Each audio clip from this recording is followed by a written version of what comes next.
रोज मुरली सुनेंगे तब हमारा परिवर्तन हो जाएगा। हाँ हाँ, पानी नहाए से कोई फायदा नहीं। कोई फायदा नहीं, जल चढ़ाने से कोई फायदा नहीं। हाँ।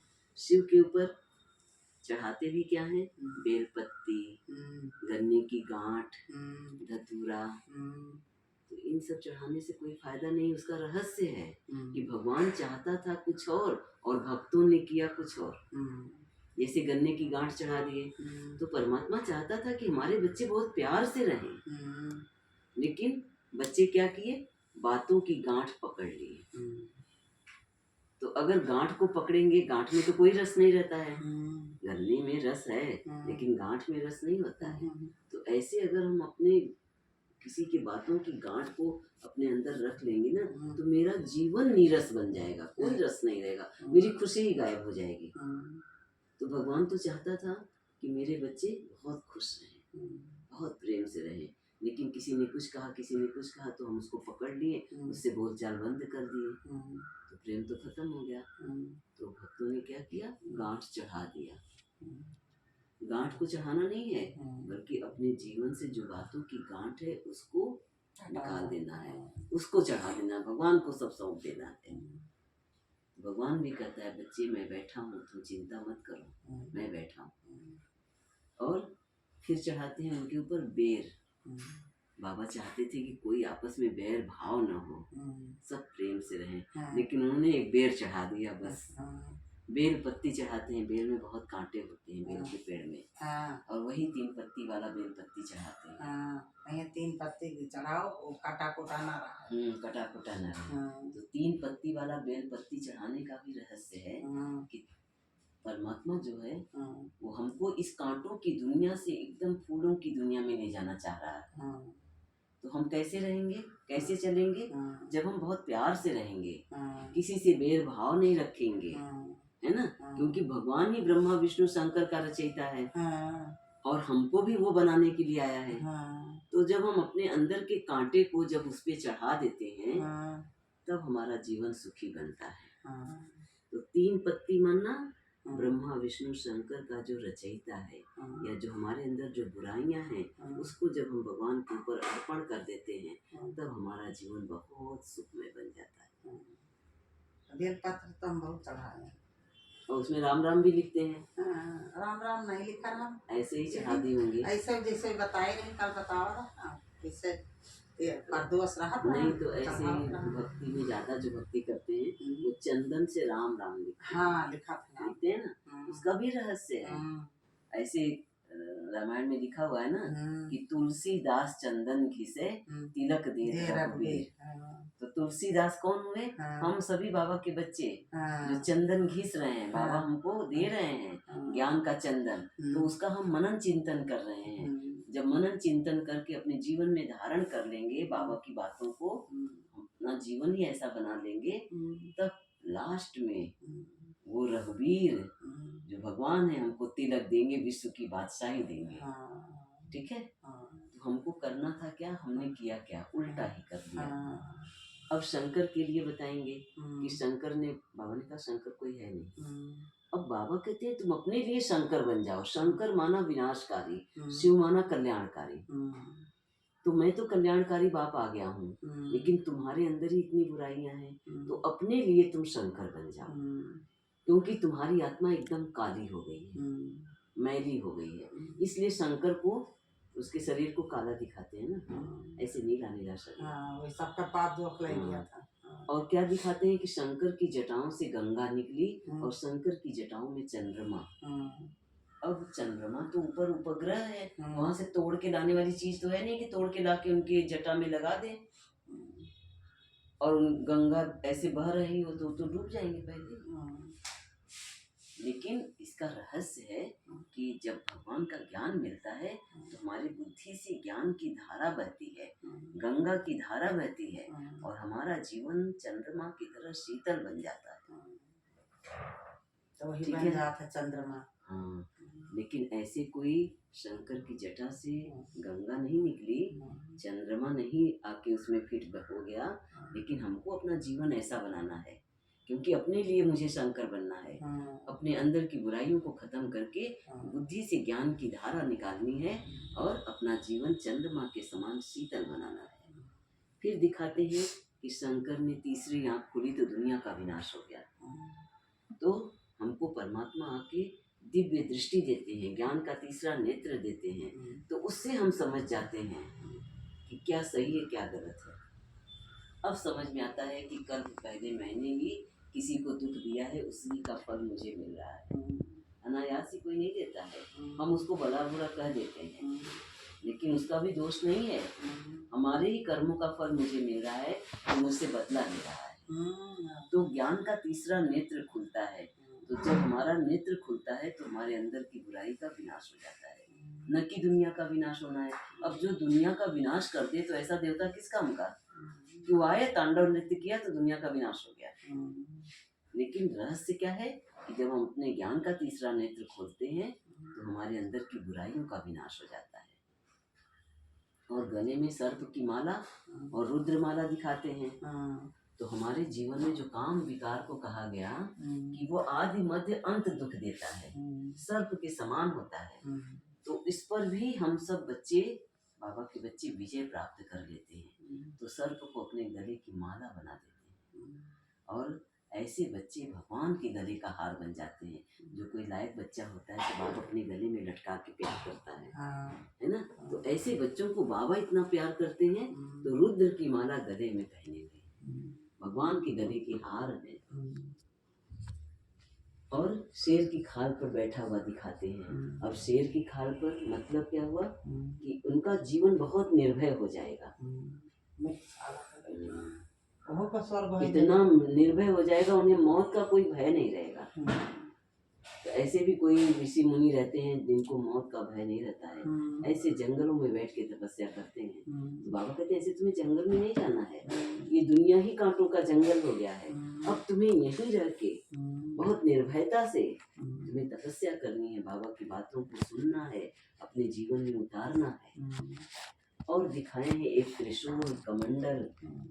त्रिशूल माना जो तीनों लोगों का ज्ञाता हो, तीनों कालों को जानने वाला हो, सृष्टि के आदि मध्य अंत का ज्ञाता हो। और कमंडल अर्थात ज्ञान जल से उसकी बुद्धि भरपूर हो, कोई ऐसा काम न करे कि बाद में पछताना पड़े। नहीं तो लोग उंगली उठाएंगे कि आपको समझ नहीं था, आपको ऐसा काम करना चाहिए। शोभा देता है घर के कोई बड़े अगर कोई गंदा काम कर दें तो कितनी बुराई फैल जाएगी। तो जब घर के बड़े ही खराब रहेंगे तो फिर बच्चे जरूर खराब रहेंगे। ठीक है ना। तो ये सब रहस्य बताया गया और उनको कैलाश पर्वत पर दिखाया गया। अर्थात उनकी स्थिति इतनी ऊंची थी, तो हम बच्चे भी अपनी स्थिति इतनी ऊंची बना देते हैं। तो हमको दिखा दिया कि कैलाश पर्वत पर, शंकर को दिखा दिया कि कैलाश पर्वत पर। ठीक है। तो ये है शंकर का रहस्य, आध्यात्मिक रहस्य, ये बाबा ने आगे बताया। और दिखाते हैं शिवरात्रि। अब शिव के साथ रात्रि शब्द क्यों लगाते हैं? क्योंकि परमात्मा ऐसे अज्ञानता के अंधकार में आता है जहाँ चारों तरफ अज्ञानता फैली हुई है, जहाँ चारों तरफ दुख, अशांति, पापाचार, अत्याचार, भ्रष्टाचार, दुराचार फैला हुआ है। तो ऐसी रात्रि में परमात्मा आते हैं। जैसे एक दिन में सुबह, दोपहर, शाम और रात होती है ना, फिर दूसरा दिन आ जाता है। ऐसे ही इस कल्प में भी सतयुग, त्रेता, द्वापर, कलयुग आता है। तो सतयुग हो गया सुबह, त्रेता हो गया दोपहर और द्वापर हो गया शाम और कलयुग हो गया रात, वो भी घोर रात्रि 12 बजे। तो घोर कलयुग में परमात्मा आते हैं। जब कलयुग का अंत होने को होता है तब भगवान का अवतरण होता है। तो परमात्मा को कहते हैं ज्ञान सूर्य। तो परमात्मा जब आते हैं, शिव बाबा जब आते हैं तो ऐसे ज्ञान सुनाते हैं। तो कहते हैं कि जब सूरज निकलता है तो सारी बुराइयां खत्म हो जाती हैं। कैसे? दुनिया में जैसे अगर सूरज न निकले तो इतने कीड़े मकोड़े हो जाएंगे, तो सूरज निकलने से सब नष्ट हो जाते हैं। तो जब परमात्मा ज्ञान सूर्य आता है तो हमारे अंदर की जो बुराइयां हैं वो नष्ट होने लगती हैं। तो गाते हैं ज्ञान सूर्य प्रगटा, अज्ञान अंधेर विनाश। अज्ञानता का अंधेरा खत्म हो जाता है। अब हमें समझ में आता है, जैसे आपको भी पहले नहीं समझ में आ रहा था, सबकी पूजा करती थी, अब समझ में आ रहा है कि एक ही की पूजा कर लेंगे तो सब मिल जाएगा। एक ही साधे सब सधे और सब साधे सब चाहे। तो एक को अगर खुश करेंगे तो हमारा सब काम हो जाएगा। अब जैसे पेड़ होता है तो पेड़ के पत्ते पत्ते में हम पानी नहीं डालते हैं, कहाँ डालते हैं पानी? जड़ में डालते हैं। तो परमात्मा परमात्मा तो बीज रूप है, वो जड़ में है, तो हम क्यों न उसी को याद करें, तो हमारा जीवन भी हरा भरा हो जाएगा। ठीक है ना? तो ऐसे इसलिए शिवरात्रि शब्द कहा गया। तो वो ज्ञान सूर्य परमात्मा आते हैं तो हमारे ही जीवन में जो काम क्रोध लोभ मोह अहंकार जो भूत की तरह दिखाई पड़ रहे हैं वो सब भाग जाते हैं, निकल जाते हैं धीरे धीरे। एक ही दिन में नहीं निकल जाएगा। अब जितना जो बाबा को याद करेगा उतना उसके जीवन से जल्दी दूर होता जाएगा। ठीक है, इसलिए शिव के साथ रात्रि शब्द लगाते हैं कि घोर कलयुग में परमात्मा आते हैं। अब यहाँ बाबा ने बताया मनुष्य आत्मा 84 लाख योनियां धारण नहीं करती। जैसा कि हम लोगों ने सुना है कि बड़े भाग्य मानुष तन पावा, हीरे जैसा जन्म अमोलक।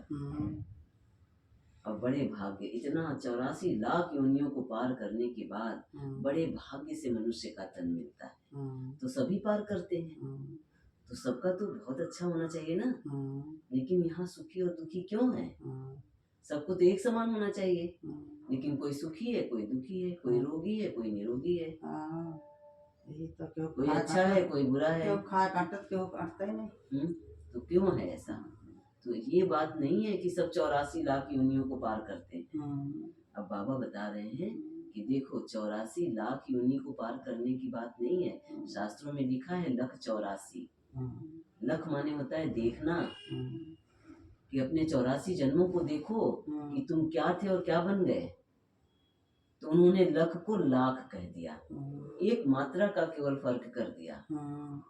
अब कहाँ देखने की बात थी? भगवान कह रहा था कि तुम देखो अपने 84 जन्मों को कि तुम फर्स्ट जन्म में क्या थे, देवी देवता थे, तुम 21 जन्म तक देवी देवता पद पाए और फिर धीरे धीरे विकारों की प्रवेशता के कारण आज तुम्हारा हाल क्या हो गया है, एकदम कंगाल बन गए। कहाँ इतने माला माल थे? तो वो देखने की बात थी। लेकिन शास्त्रों में क्या लिख दिया? 84 लाख योनियों को पार करने के बाद बड़े भाग्य से मनुष्य का तन मिलेगा। पंडित लोग भागवत कहा था श्रीमत सुनावत है, वही सब सुना रहे हैं क्योंकि खुद नहीं जानते हैं। तो बाबा तो आके हम बच्चों को बताए ना, तब पता पड़ा। तो जो मनुष्य का बीज होता है ना, अर्थात आत्मा जो होती है, जब मनुष्य शरीर छोड़ता है तो उसकी आत्मा जो निकलती है तो वो जाती है गर्भ में, जिस गर्भ में बच्चा पल रहा होता है। तो जब 4-5 महीने का होता है तब तो आत्मा जाती है, तो पहले से ही वो शरीर तैयार हो जाता है, उसका पहले से ही सब तैयारी रहता है। और तब उसमें आत्मा प्रवेश करती है, एक शरीर छोड़ती है, दूसरा शरीर धारण करती है। तो ऐसे 84 बार शरीर धारण करती है। और सब नहीं धारण करते हैं, जो फर्स्ट जन्म से आएंगे उन्हीं का धारण होगा। कोई कोई तो अभी भी नहीं पैदा हुए हैं, ऊपर बैठे हैं, ऊपर से आ रहे हैं, एक जन्म भी होगा किसी का। और जो सतयुग से आए हैं उनके 84 जन्म होंगे, वो ऑल राउंड पार्टधारी होंगे, सारे युगों का चक्र लगा के आए हैं। और हम सब बच्चे क्या हैं, सारे युगों का चक्र लगा के अभी पहुंचे हैं। अब हमको बाबा मिलते हैं बहुत दिन बाद। तभी तो बाबा ने कल बताया ना, 5000 वर्ष से बिछुड़े हुए बच्चे, तुम तो बहुत पहले ही चले आए ऊपर से नीचे, हमसे तो बिछुड़ गए, अब मैं आया हूँ खुद तुमसे मिलने। ठीक है ना? तो यहाँ दिखाया गया कि वो आत्मा न खरगोश बनेगी, न बैल बनेगी, न घोड़ा बनेगी, न कुछ ऐसे शेर मोर जानवर नहीं बनेगी, जानवर नहीं बनेगी, मनुष्य योनि में जन्म लेगा, जानवर को पैदा करेगा। आज तक कोई महिला हाथी को, शेर को, बंदर को, कुत्ता को पैदा की नहीं ना। हाँ, लूला लंगड़ा जो भी होगा वो बच्चा ही पैदा की ना, गूंगा पैदा कर दी, लेकिन वो बच्चा ही पैदा की। ये जैसे आम का बीज नक्का बाबा है, सांप पैदा हुआ, ऐसे कैसे पैदा हो जाएगा? सांप पैदा निकल जाएगा? हाँ पेट में से सांप निकल जाएगा? हाँ आपने देखा था? हम नहीं देखा, मतलब बतावा हाँ, नहीं ऐसे सब झूठ सुनाते हैं। हाँ। सुनी सुनाई बातों पर विश्वास नहीं करना वैसे चाहिए। बतावत ही है, वैसे मतलब उनका पूजा हो रहा है। बताइए। हाँ, जितनी मतलब हुआ कर है वो सब खानदान। ना ऐसे ही बस सुनाते हैं और ऐसे एक ना धंधा पाल दिए धंधा हैं। वैसे पाल लेते हैं। जिससे क्या उनकी क्यों कमाई हो रही, गलती पूजा हो रहा है, चढ़ावा चढ़ रहा अब है। दीदी सुनो, नवाबगंज के पास जैसे आपने कहा ना कि मैंने पीगर को ऐसे कर दिया, हाँ किसी को छूने लगे, किसी को चढ़ाने लगे। हाँ अब उनकी जाकी रही भावना जैसी। हाँ। भावना बस कर- नवाबगंज से जब मेरे गांव की तरफ बढ़ो तो एक पीपल का पेड़ है, माहूपुर गांव। अब उस पीपल के पेड़ में जड़ जो है ऐसे हनुमान जी की तरह बन हाँ, गई। ऐसे बन गया। आकृति बन गई। हाँ। अब भैया वो जो है हल्ला मचा दिया, कि हनुमान जी पैदा हुई। हनुमान जी पैदा हो गए। वहाँ वो पूजा होने लगी, वो भीड़ होने लगी, वो भीड़ होने लगी। क्योंकि भारतवासी बहुत अंधश्रद्धा में वो जीते हैं। ऐसे उसको लगा दिया, गेरू वेरू सब बढ़िया सिंदूर उंदूर लगा दिया, और जो नहीं बना था उसको भी बना दिया रातों रात। बताइए, ये अंधश्रद्धा नहीं है, उनकी कमाई होनी है। हाँ यही बताए ऐसे सब। झूठी बातें होती हैं। जैसे आम का बीज बोते हैं तो आम निकलता है, इमली का बोएंगे तो इमली निकलेगा, हाँ न कि आम में इमली, इमली में आम।